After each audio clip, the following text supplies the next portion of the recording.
Good day, everyone. Today we're going to discuss the Architect's Guidelines.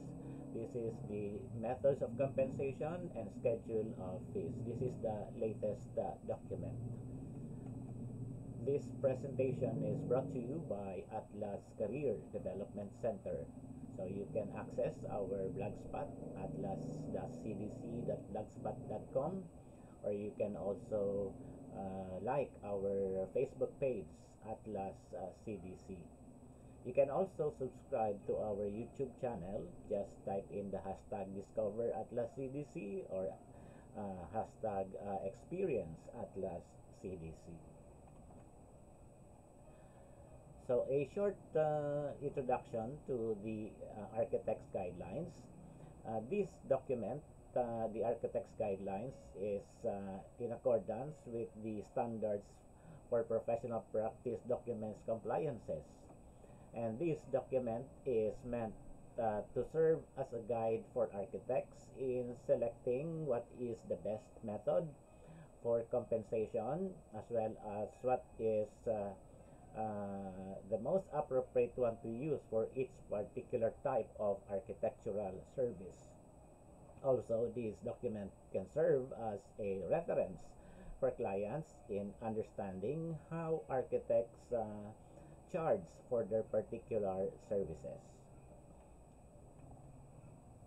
So this document, the Architect's Guidelines, is in compliance with PRBOA Resolution number 3, series of 2010, and wherein that particular resolutions indicated that the Architect's Guidelines is already made as an integral part of the IRR of RA 9266. So meaning it is now part of the implementing rules and regulations of the RA 9266 and is the official reference document for the methods of compensation and standards in the fixing of fees for professional services rendered. So let us first have a short discussion on the different methods of compensation. So the compensation of an architect may be computed based on one or a combination of the following. So we have three main categories. One is the percentage-based fee. We have also the lump sum or the fixed fee. And last is the time-based fee method of compensation. Let's take a look at the different types of compensation from each of these categories. So under the percentage-based fee, we have the percentage based on the project construction cost. So this is the most common method, the most popular one. And the fee of the architect here varies depending on the classification of buildings. So we have groups 1, groups 2, 3, and so on. We have the complexity of building requirements, the construction value, and the type of construction contract, as well as adjustment factors that may have to be considered that constitute extent of work to be performed by the architect. So later on, I'm going to discuss what are these adjustment factors that has to be considered in order to determine the percentage fee based on project construction cost. Now we go to the new one that is introduced in this particular document is the unit cost method. Although for other professions they are using this already, like for example for electrical engineers, they charge according to per ampere, and for structural engineers I think they charge it according to per square meter. So here, the professional fee of the architect is based on a computed unit cost parameter, and that is per square meter. Now, the computed cost per area may be derived from historical data on the average construction cost. So you have to be familiar or aware what is the prevailing average construction cost. Now, so let's say we have an office building project with 1,000 square meters gross floor area and a 200 square meters non-gross floor area. So for GFA and non-GFA areas, please refer to Rule 7 and Rule 8 of the NBCP. So for example, we have the average project construction cost based on historical data, or the prevailing one is 30,000 pesos per square meter. So that is the construction cost for that particular office building, for a office building project. And the PF of the architect, using the percentage of project construction cost. Let's say the architect is using 6% of the project construction cost as the PF. So with that, the professional fee now can be computed based on the unit cost method by just multiplying the per square meter construction cost of 30,000 pesos times 6%. So that means that the professional fee per square meter is 1,800 square meters.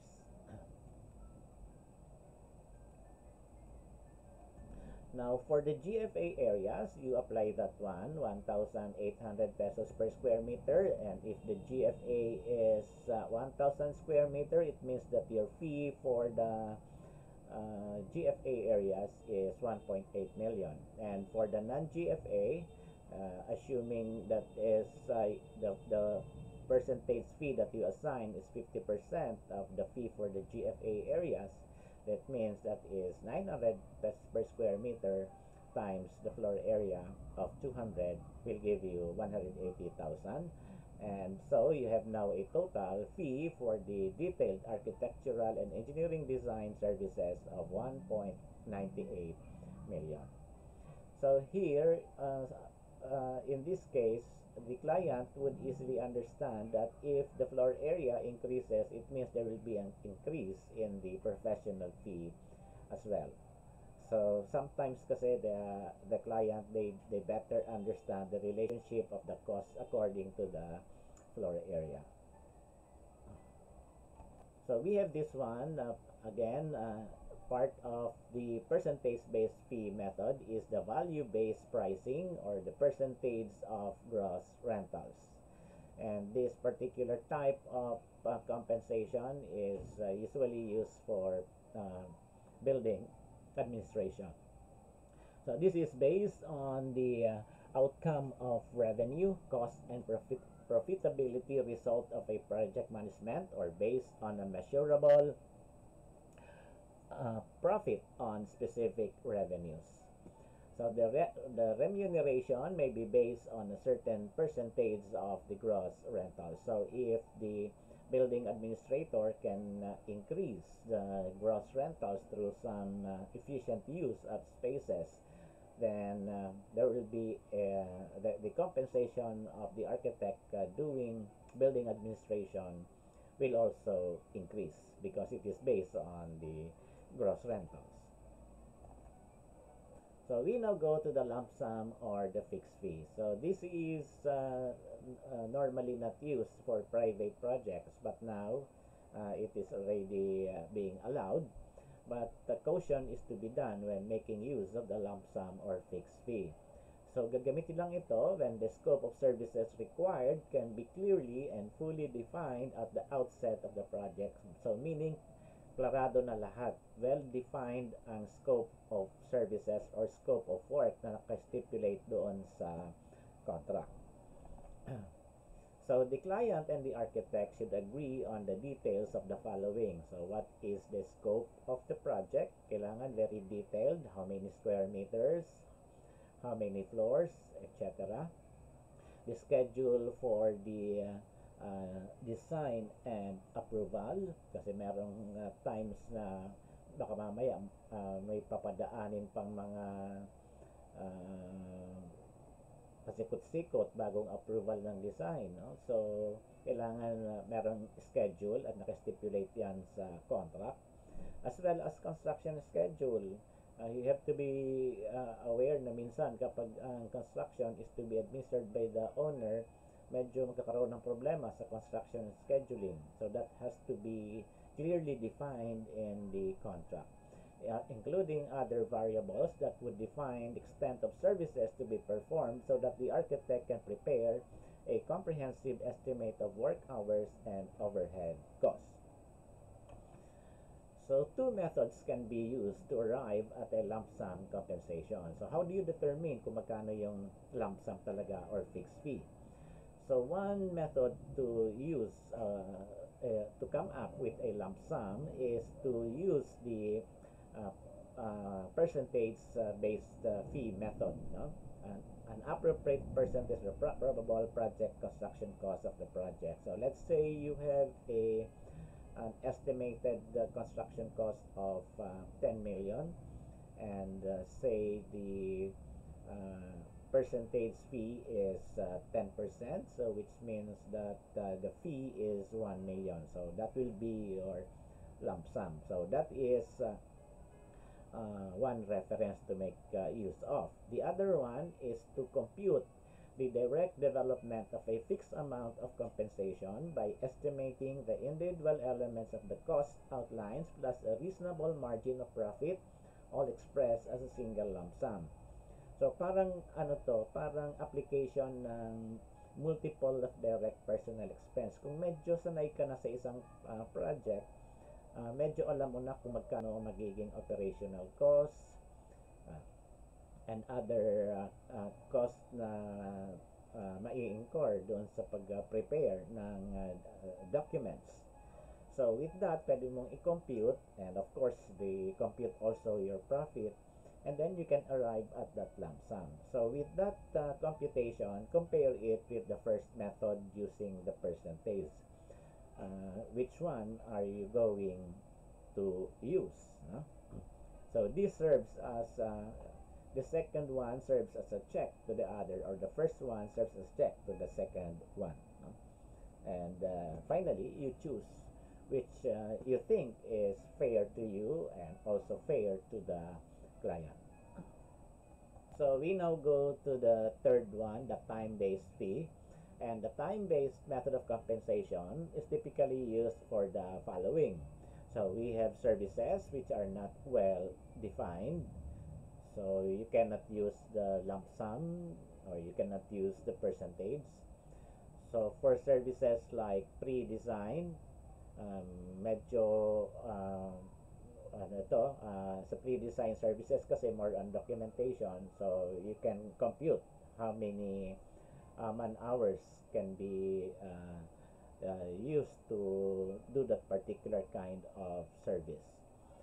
We have partial services, additional services, or for services as an expert witness, or a specialist expertise or professional architectural consultancy services. So, pwedeng per hour yan, per day, per month, and so on. The hourly or per dime daily rates for architects and their staff should be agreed at the outset. So, sa simula pa lamang ng usapan or sa contract, nagka-agree na sa contract kung magkano talaga yung hourly or per dime.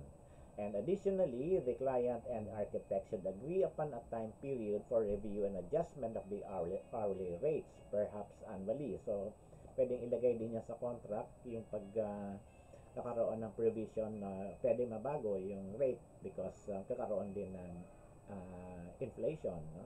So, perhaps this is done annually kasi may tinatawag na annual inflation in order to adjust for inflation and other factors.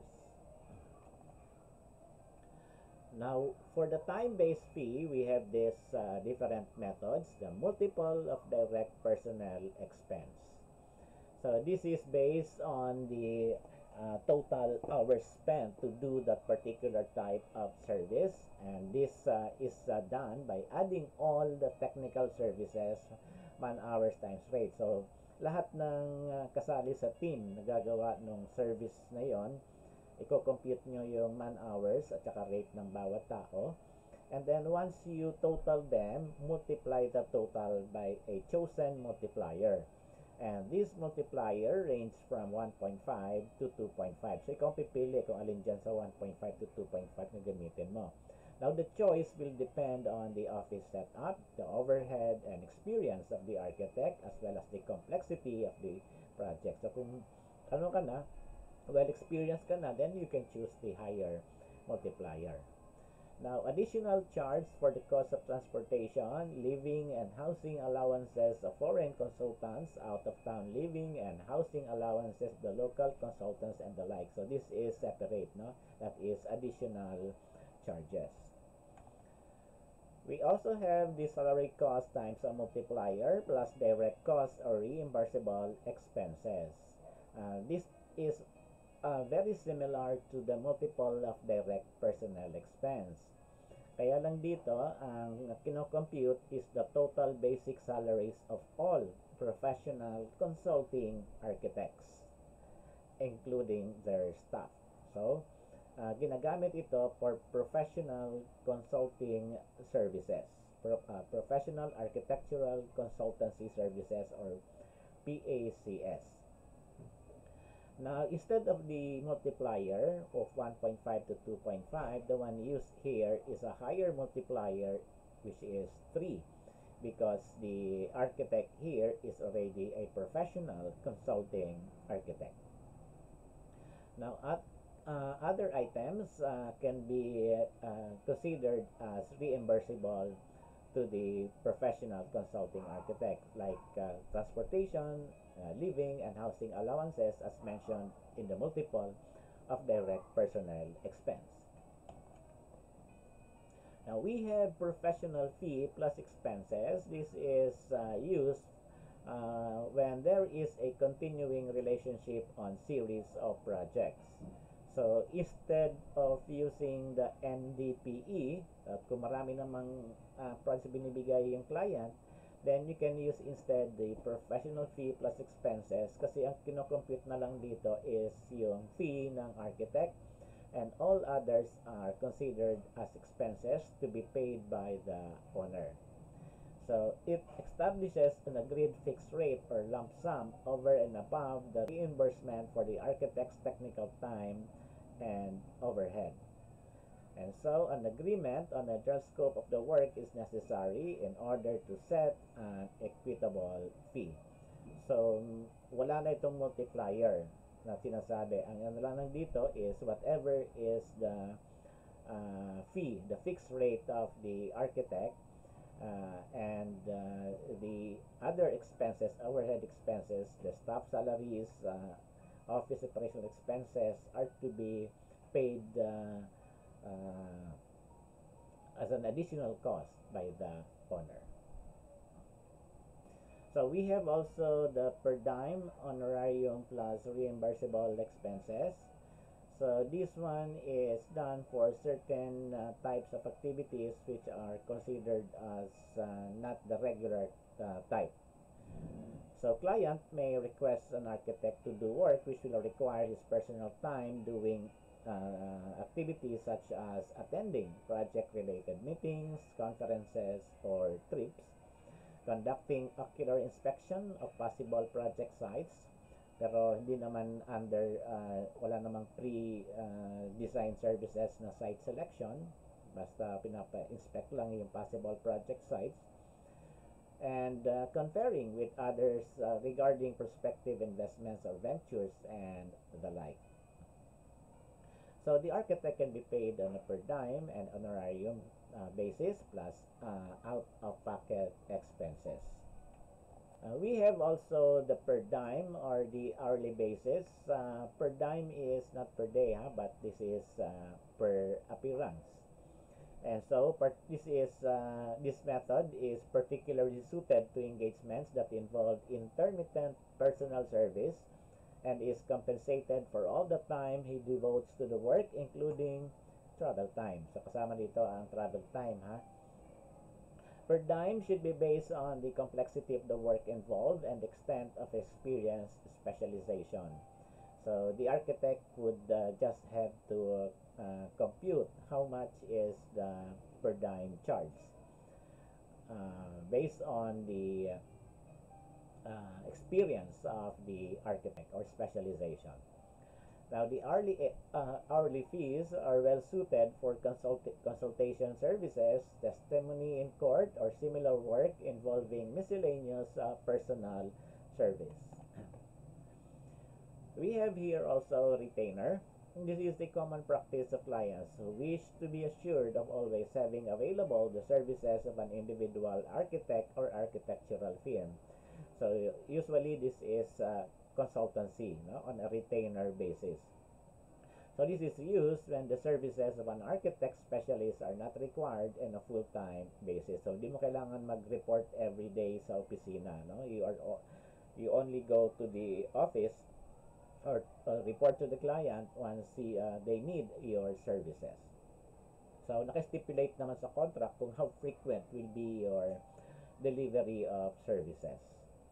Either once a week or twice a month and so on.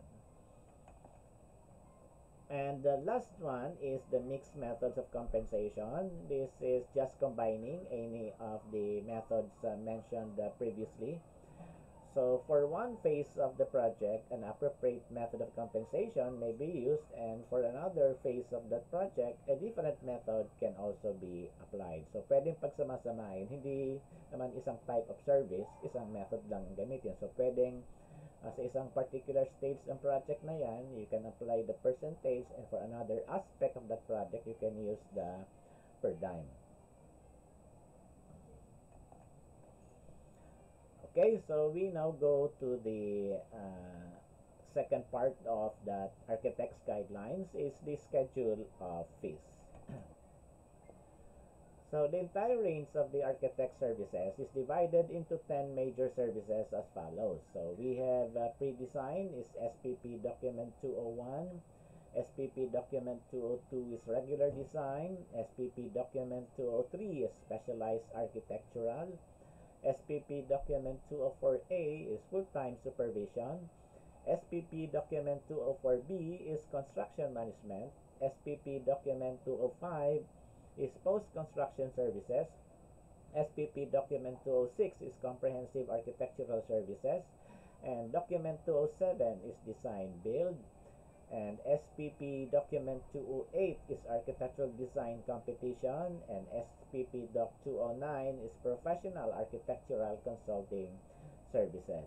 So if you notice, hindi lang type of service dito is architectural design competition. So this will not be included in our discussion for the schedule of fees. So from 207, dalaktawan natin ng 208, we go to 209. So let's start with SPP document 201, pre-design services. You can use the following method of compensation. The MDPE, actually this is the most preferred one for pre-design services because pre-design services does not entail any design or creativity. Design output, I mean. So we have professional fee plus expenses, lump sum or fixed fee, per diem, honorarium plus reimbursable expenses, or the mixed methods of compensation. Now for pre-design services, compensation is based on the architect's architectural firm's talents, the skill, the experience, imagination, the type and level of professional services provided. Kasi nga, MDPE is the most preferred one, so you can choose your multiplier, 1.5 to 2.5, and the choice, of course, is based on those mentioned factors. Now, the architect should request for a 5% acceptance fee based on the agreed professional fee or the PF upon signing of the agreement. So, yung 5% acceptance fee is parang initial payment. Hindi ito down payment but initial payment for accepting the challenge to do the architectural services.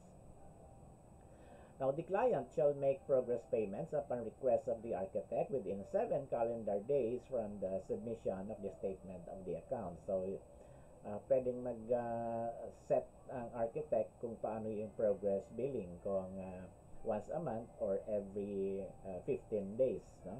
And shall submit to the client a statement of the account. So, para yung client ay merong time frame of 7 days to pay the architect. Now we go to SPP document 202. This is the regular design services. So the regular design services is based on the following method. So if you notice, naka-indicate dito yung percentage fee or the based on the PCC or the unit cost method based on the PCC. These are the uh, uh, recommended, the most common one, but you can also make use of the other method of compensation like the MDPE, PF plus expenses, lump sum or fixed fee per dime, honorarium, or a mixed method of compensation. So, hindi entirely percentage fee, no? So, you still have choices kung ano pa ang pwede nyong i-apply. Although the most popular one is the percentage fee, and probably now the unit cost method may also gain some popularity.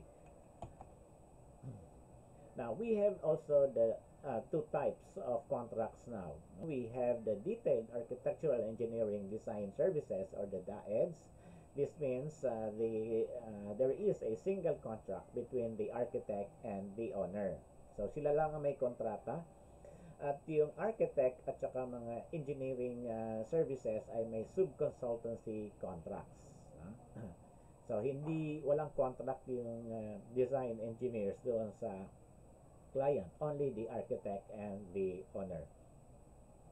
Now, for detailed architectural design services or DADS, the architect and the engineering allied professionals now have separate contracts with the owner. So, direct na yung contract ng mga ibang design professionals doon sa owner. Now, in this case, since the architect is the one who will be coordinating all the work, the architect's fee shall constitute 60% of the corresponding stated professional fee for the EDS. So, kung magkano ang fee for a complete type of services, yung DA for detailed architectural engineering design services or DAEDS, then 60% of that is the fee for DADS.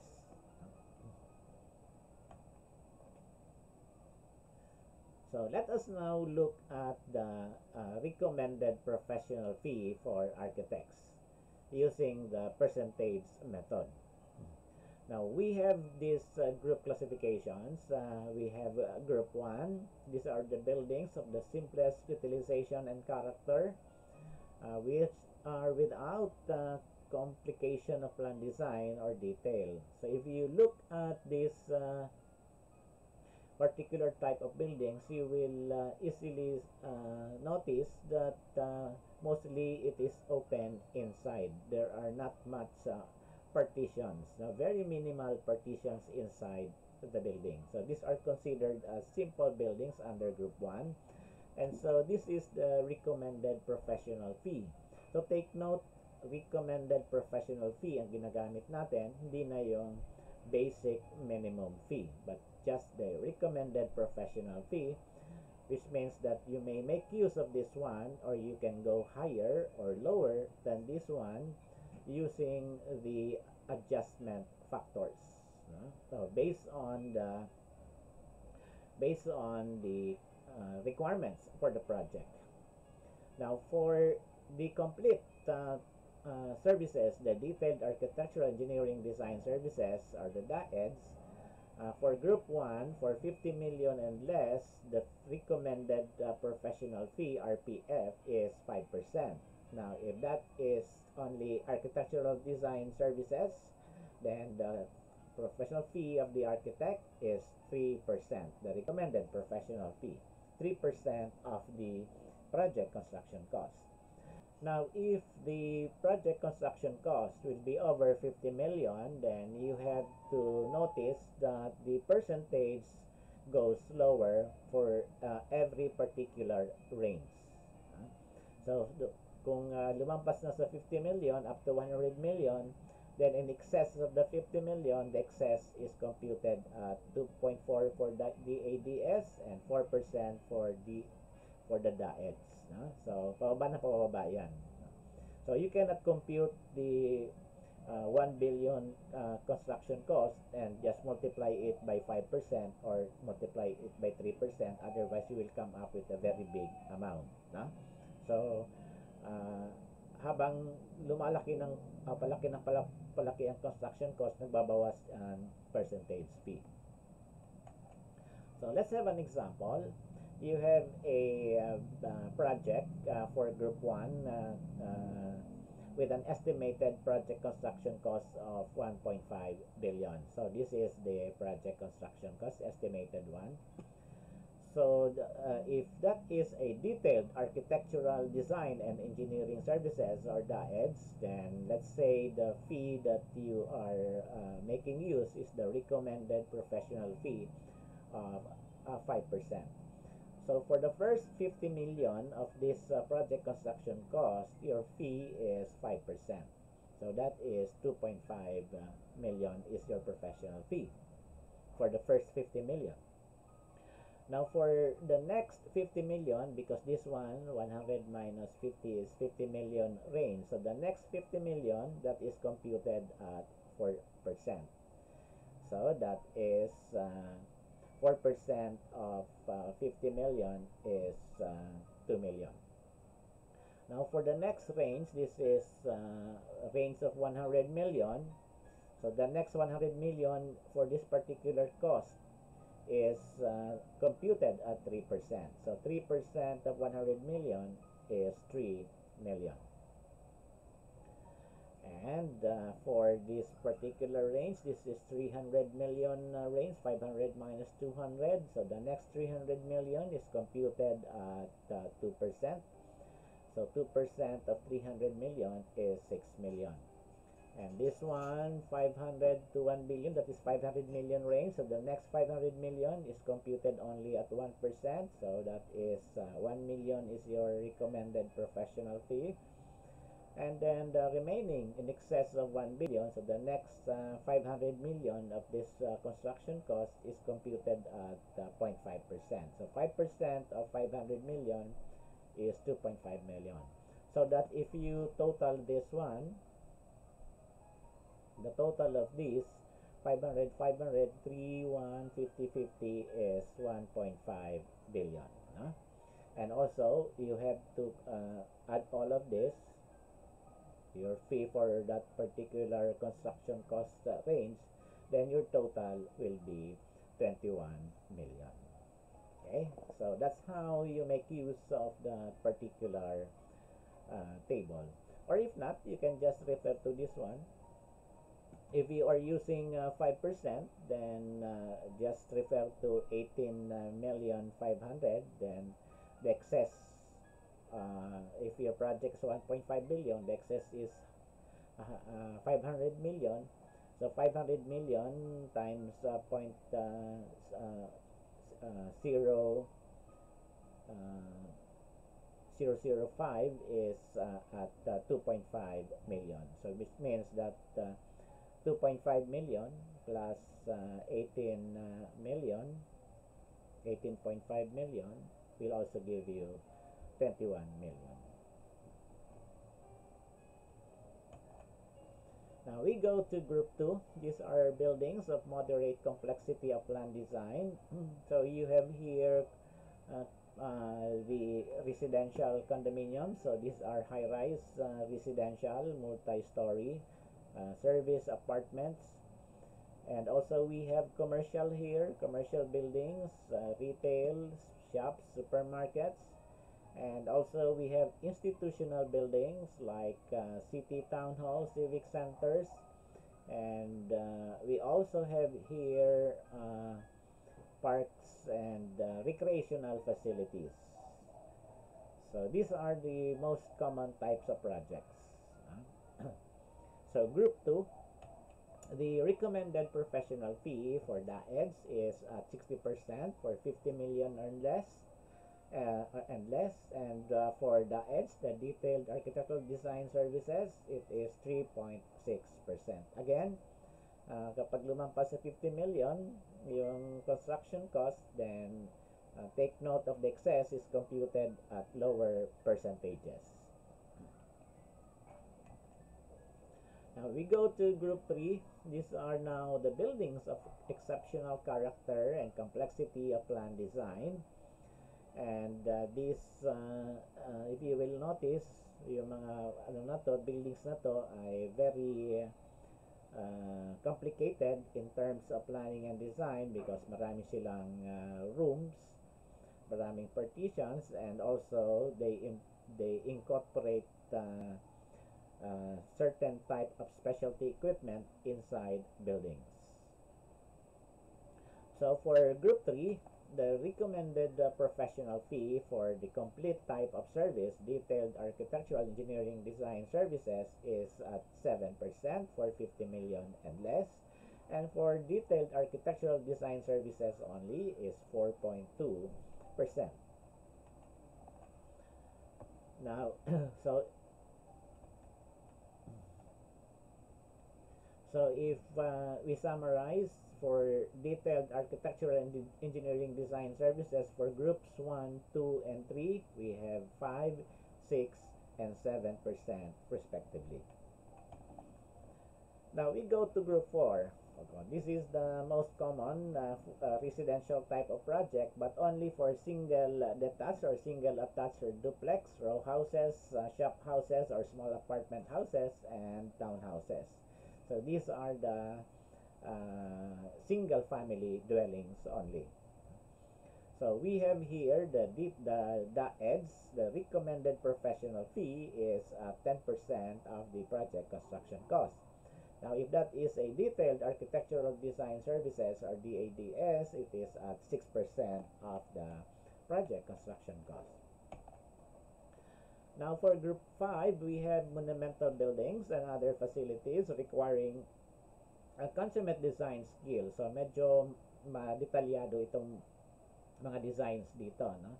So, we have the EDS at 12% of the PCC, and for detailed architectural design is 7.5% is the recommended professional fee. Okay, so under group 6, we have the repetitive construction of similar buildings. Parang meron, let's say, regional office building na we prepared a single plan and design, and then that particular plan and design will have to be repeated all throughout different regions, no? Of course, there will be some minor adjustment that will be undertaken to because of certain site conditions, no? So for the first building to be constructed, your RPF is 100% of the RPF for that particular type of building. So let's say that is a regional office building. Office building is under group 2, the RPF is 6%. So that which means for the first building, your RPF is 6%. Now, for the second building is 50% of your RPF. So, for the second building, office building, it means 50% of 6%. So, that will be 3% only of the PCC. Huh? And the third building is 40% of the RPF. So, 40% na lang of 6%. That is 2.4%. And fourth and succeeding buildings will be 30% of RPF. So 30% of 60% for the fourth building means it is 1.8%. Okay, we go to group 7. These are now for housing projects that involve the construction of several residential units on a single site. So pare-parehas yung design ng building. Let's say model house A, 100 units to be constructed. So you only prepare one plan for that particular house model. And so for that, the recommended professional fee is here. The first unit is for a complete architectural engineering design services, that is 10%.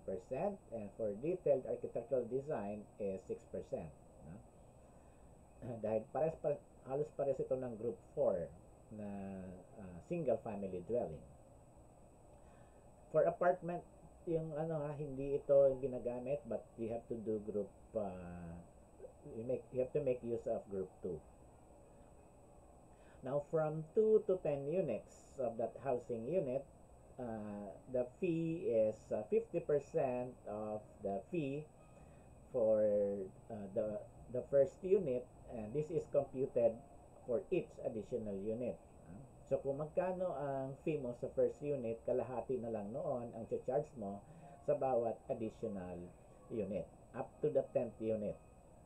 And 11 to 30 units, yung lahat ng additional units na yon, ang computation mo is just 40% of the RPF, yung 40% of the 10%.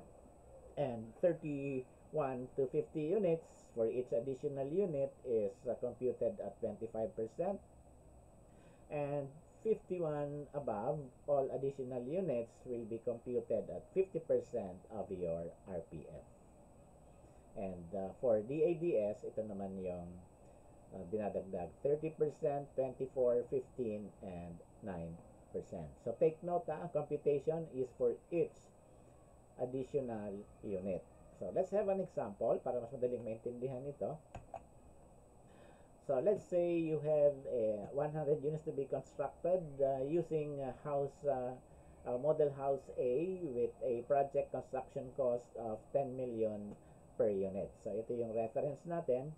And the first unit, that is computed if your professional fee is 10%.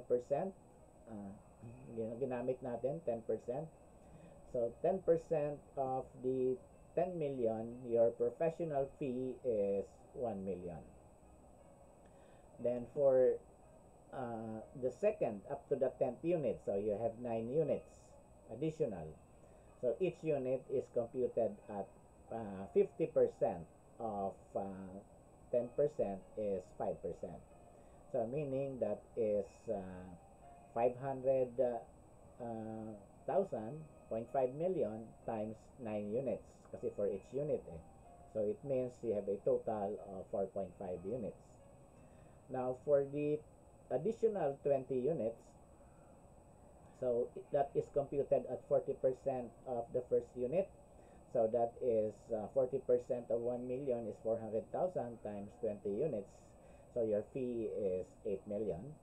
And for the next 20 units, it's computed at 25% of 10%. So that is 25% of 1 million is 250,000 times 20 units is 5 million. And then the remaining 50 units is computed at 15% of 10%. So that is 1.5%, or 15% of 1 million is 0.15 or 150,000 times 50 units is 7.5 million. So you just total all of this to come up with your total professional fee of 26 million. So you may wonder, wow, napakalaki naman ng professional fee for just one particular house model, no? So ang ano kasi dito is that for every ang rationale dito, for every particular structure kasi, you still have to do work, like you have civil liability as well as you do also periodic construction supervision. And this particular type of computation is also based on international standards. So if the developer cannot afford to pay you 26 million, then think if the housing unit is not so complicated, then probably 10% can be reduced to come up with a smaller professional fee. Now for Group 8, these are for projects involving extensive detailing such as designs for built-in components or elements,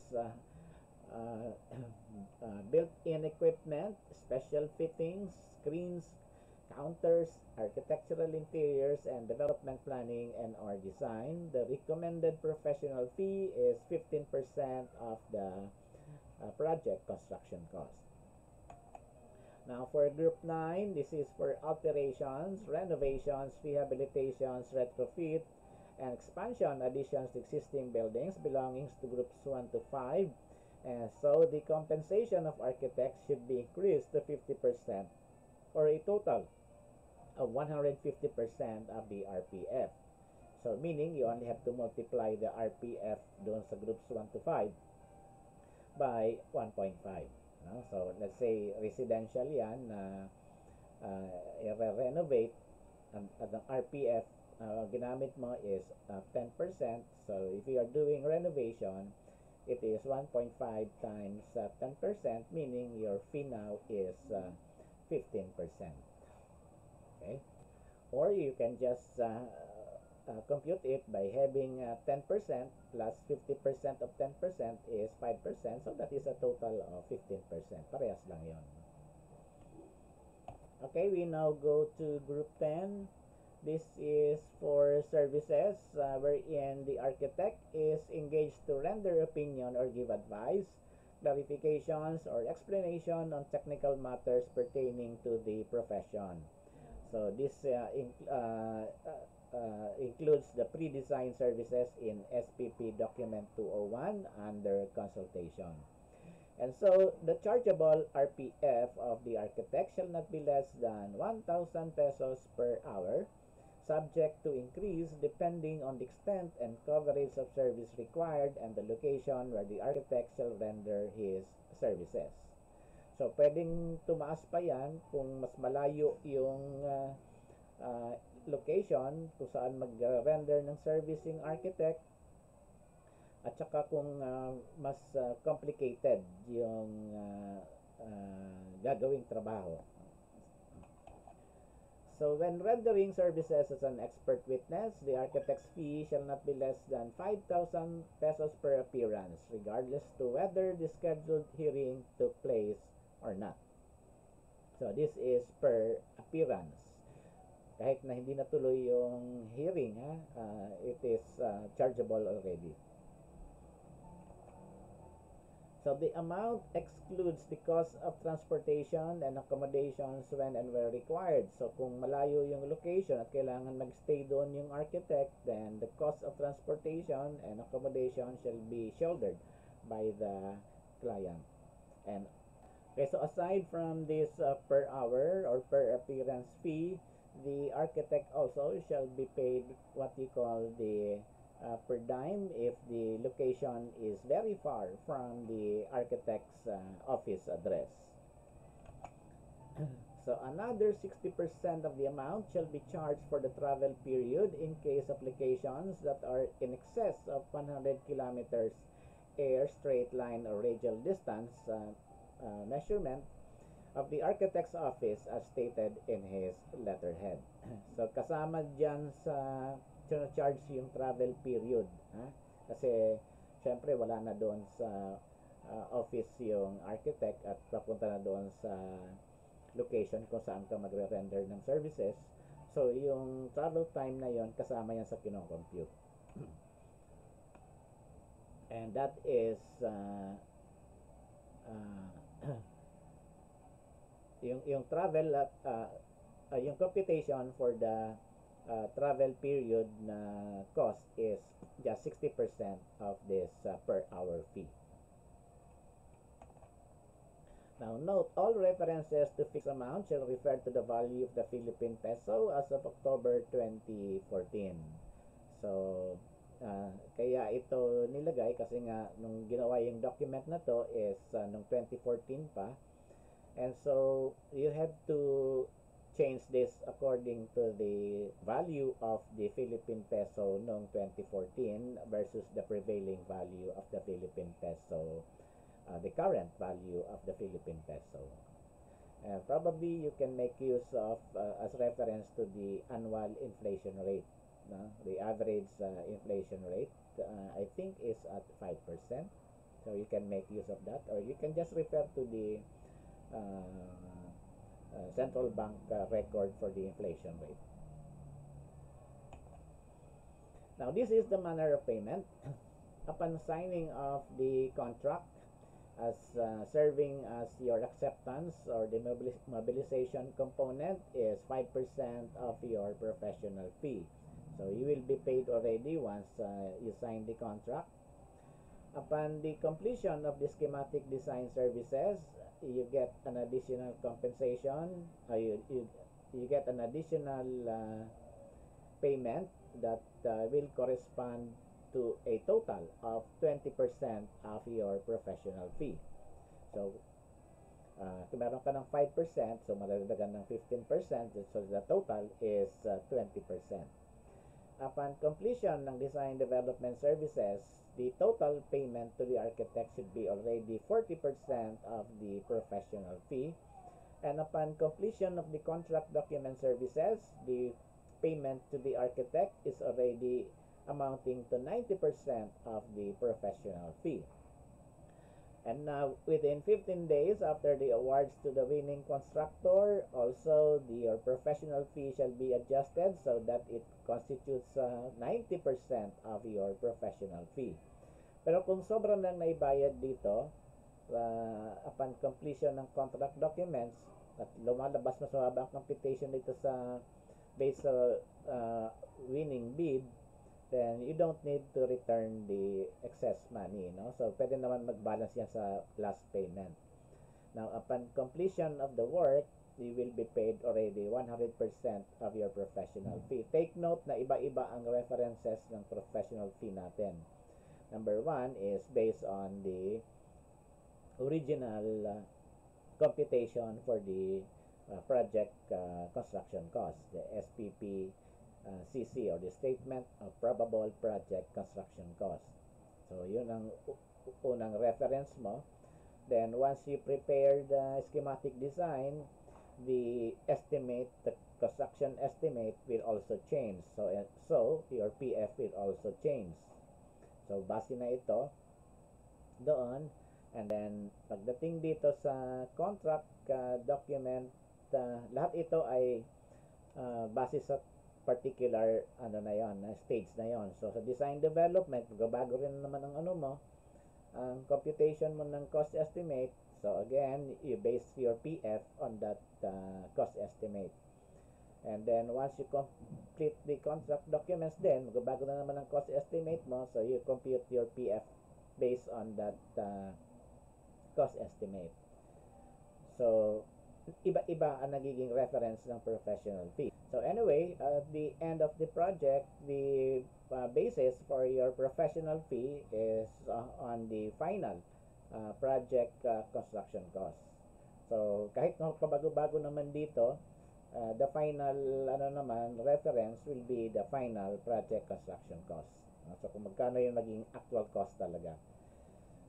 So sometimes this can be confusing sa client dahil nagbabago-bago yung professional fee. And the client will just ask you to peg a fixed fee. So that is now the time that you make use of the fixed fee, and you have to make sure that your contract is very detailed. So let's take a look at how that works for the manner of payment. We have a commercial building, and the architect is to do a detailed architectural engineering design services wherein the RPF is 6%. Let's say 6% nga ginamit ng architect for that commercial building. And so upon signing of the contract, the estimated probable project construction cost is 50 million. And so the fee is 6% of 50 million is 3 million. So that is the professional fee. And so upon signing of the contract,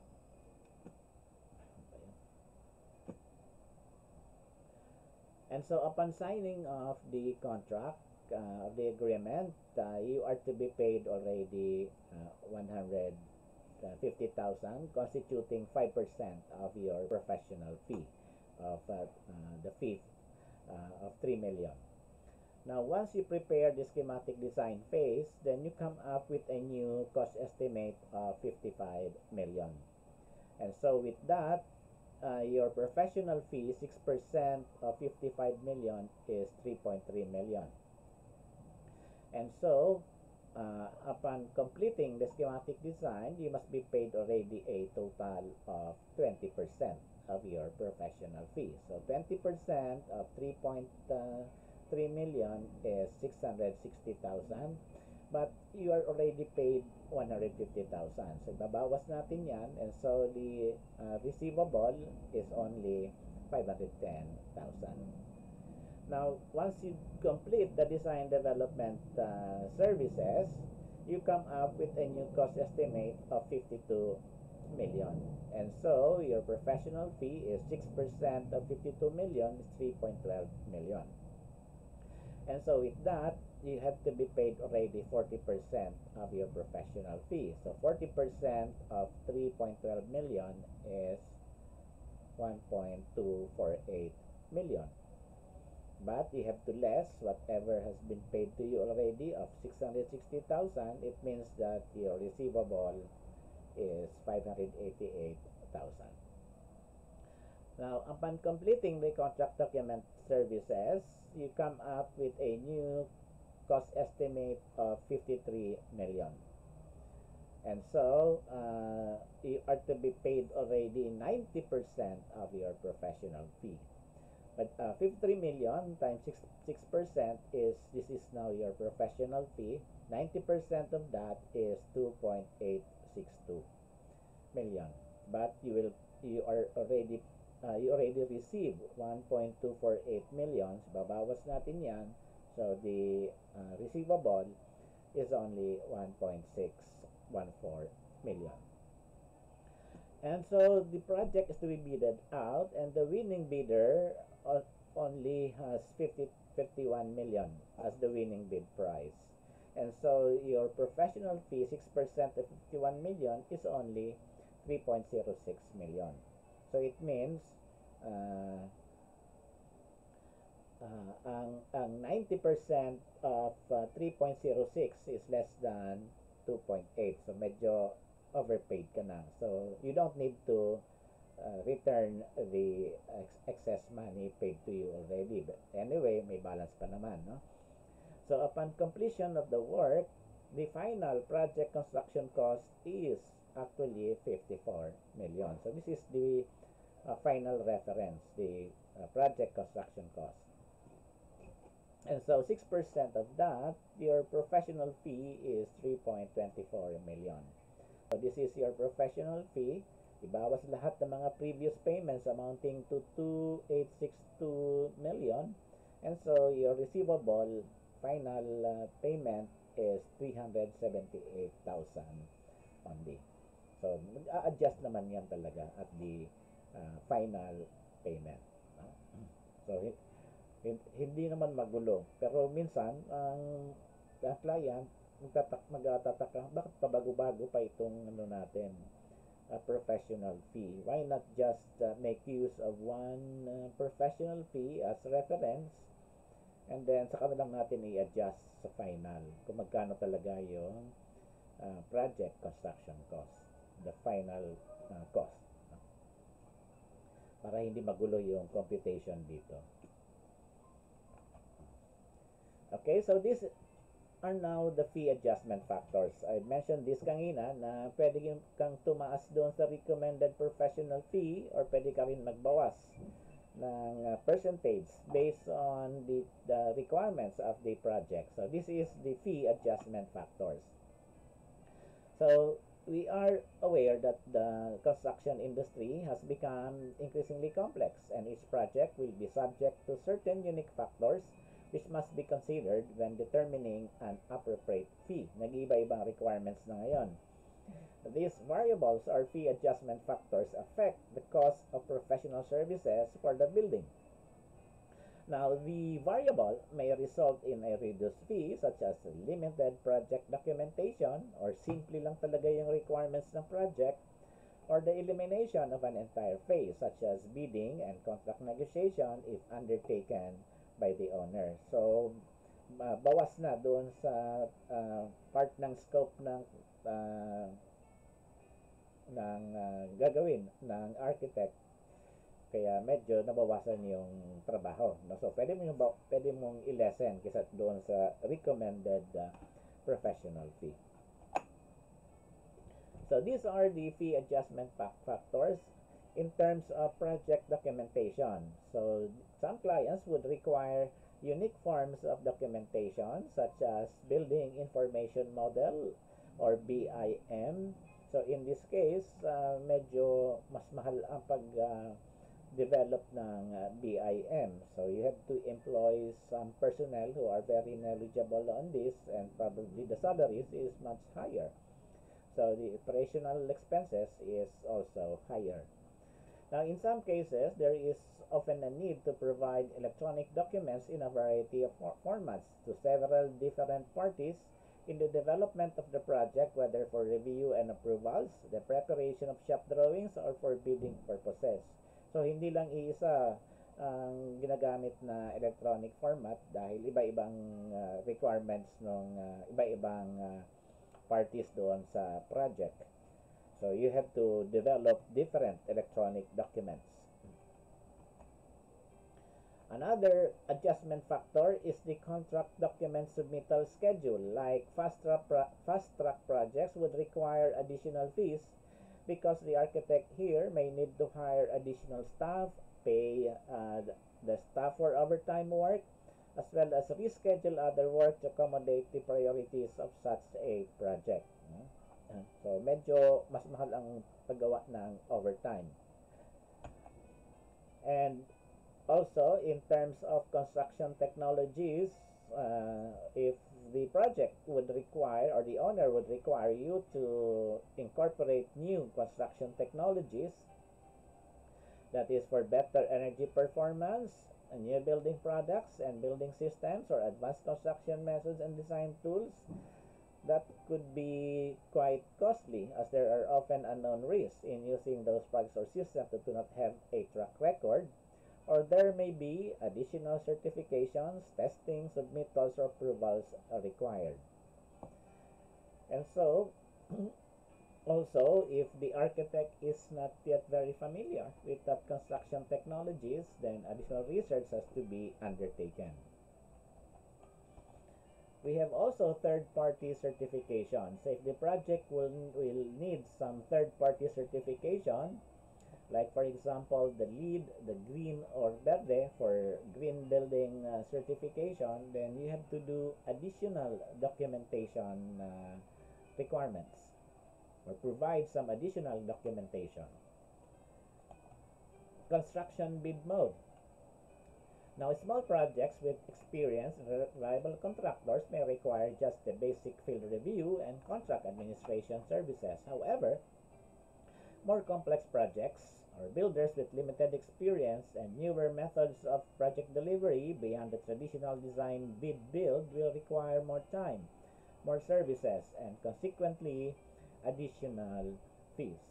And in these particular instances, sa mga complex projects or big projects, sometimes you need to prepare multiple, or more often than not, you prepare multiple bid packages, and also you administer several bids and contracts. So that means a lot of work for the architect. Now for the construction schedule, if the construction schedule is extended, the architect services also must be extended, and the increase must be compensated. So probably you can incorporate that in your contract kung ano yung how many months is the targeted construction schedule, and if the project will not be completed within the target construction schedule, an extension of the construction, the architect should be compensated for that additional time rendered.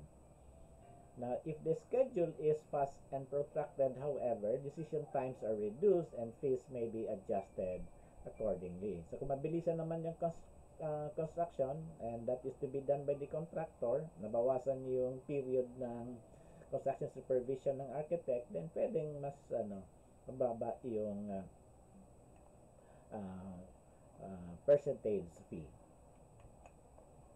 Now also for construction administration, most projects that would require a level of service which extends that which is required to exercise a reasonable standard of care, especially during field review and contract administration of the project. So parang ano to, per dime and honorarium na method of compensation you apply here for this particular type of activities like additional meetings, coordination and or site visits with clients, representatives, user groups, contractors, and sub-trades. Or sometimes the architect may be asked to chair or minute meetings called by others and are the responsibility of others. And also the architect is to do additional clarifications and site visits resulting from the client's selection of specific contractors, sub, sub-trades, and suppliers. So if you are to do this additional work, then that can be added in the contract as an additional cost to be paid by the owner. Now we go to document 203 for specialized architectural services, the RPF for architectural interiors, acoustic design, architectural lighting, layout and design, as well as site development planning. The RPF is 10% to 15% of the cost of the work. The cost of the work here is different from the project construction cost, meaning it is the cost of the architectural interior work or the cost of the acoustic installation cost. Now, the manner of payment is upon submission of the preliminary design, you are to be paid 30% of your professional fee. Upon submission of the final design is 50% of your the professional fee, and upon completion of the project, the remaining 20% of your professional fee. Now, if the architect of record is coordinating and relating the work of a separate specialist consultant doing this specialized architectural services, then the architect of record can charge 5% of that specialist consultant's fee. Kung yung architect of record is different from the one doing this specialized architectural services or the specialist consultant. Okay, now for physical planning for building sites. This is for estate planning or subdivision planning. Now, the recommended professional fee is 50,000 per hectare for the first 5 hectares. So, for the first 5 hectares, per square meter is 5 pesos per square meter. 1 hectare is 10,000 square meters, so meaning 50,000 pesos per hectare. So, for the first 5 hectares is 250,000 pesos. No? And then over 5 hectares, the excess is computed at 4 pesos per square meter or 40,000 pesos per hectare. Over 10 hectares, the excess is computed at 30,000 per hectare. And over 50 hectares, in excess, all the excess is computed at 15,000 per hectare. So same, this is same method yung kanina doon sa groups 1 to 3. Habang lumalaki yung construction cost, lumiliit yung chargeable professional fee. Now, for physical planning for building sites, if the land is rugged with steep terrain, the fee shall increase by 20 to 30%. That is the professional fee of the specialist consultant. Now, the manner of payment for the framework development plan is 30% of your RPF, and for the conceptual master development plan is 30%. Preliminary master development plan is 20%, and detailed master development plan is 20%. Now, take note that these services pertain only to the physical planning outputs. It doesn't include detailed engineering design services for the roadworks and the utilities. Now, for other specialized services, under document 203, you can compute the compensation through man-months, that is man-days, multiplied by 8 man-hours, and multiplied by a factor. Actually, this is the same as the multiple of direct personnel expense. And also, aside from that, you can add also per dime plus reimbursable, or you can make use of retainer or the rate cost times a multiplier if the one doing is a professional architectural consultant. Now for document 204A, full-time supervision, the fee is based on one or more of the following: the percentage, multiple of direct, professional fee plus expenses, lump sum or fixed fee, per dime honorarium plus reimbursable expenses, or the mixed methods of compensation. And for the RPF, for the percentage fee, the recommended professional fee is 1% to 1.5% of the project construction cost.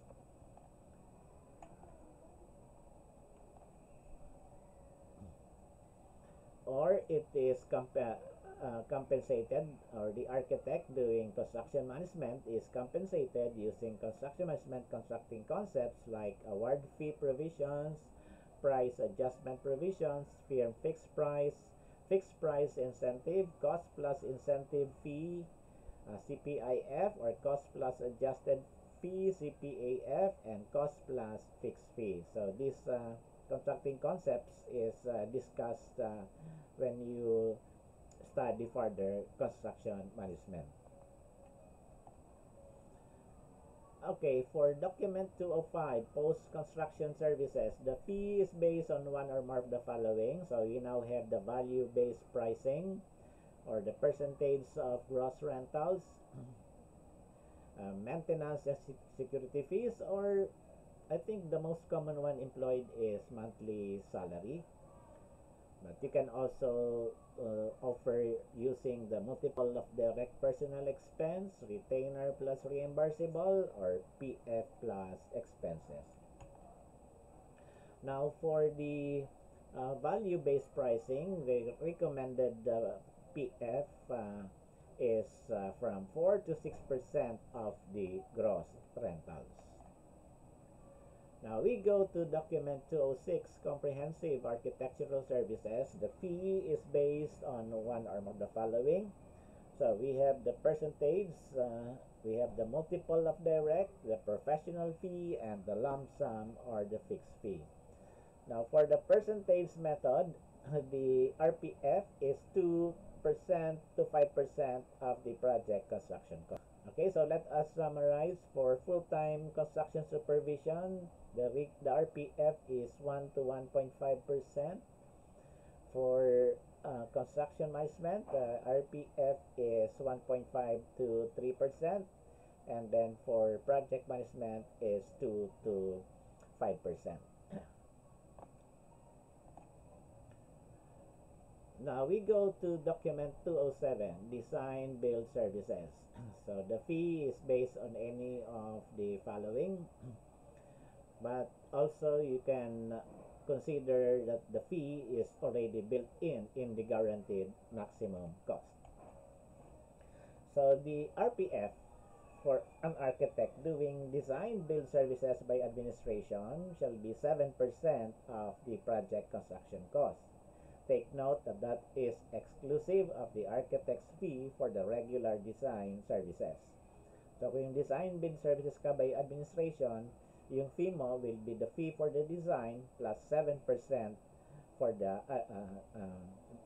construction administration. And if you are doing design build services on a guaranteed maximum cost, it will be 10% of the project construction cost, or is already built in the guaranteed maximum cost. Again, take note that it should be exclusive of the architect's fee for the regular design services. Mas mahal yung sa DBS, ang guaranteed maximum cost, kasi merong mga conditions na kailangan i-meet, no? So mas mahirap yung conditions doon sa DBS on guaranteed maximum cost kaysa sa DBS by administration. So you can refer to SPP document 207 on what is the difference between the two. And lastly, we have document 209 is professional architectural consulting services. So you can use any of the following methods of compensation: per dime or hourly basis, retainer, salary cost times a multiplier plus direct costs or reimbursable expenses, wherein the multiplier is 3 as mentioned previously, or you can use the fixed or the lump sum or the percentage of the total project cost. With that, we now end our presentation. So if you want to have more review materials, you can subscribe to our YouTube channel. Just type the hashtag Discover Atlas CDC or hashtag Discover Experience Atlas CDC. So thank you very much.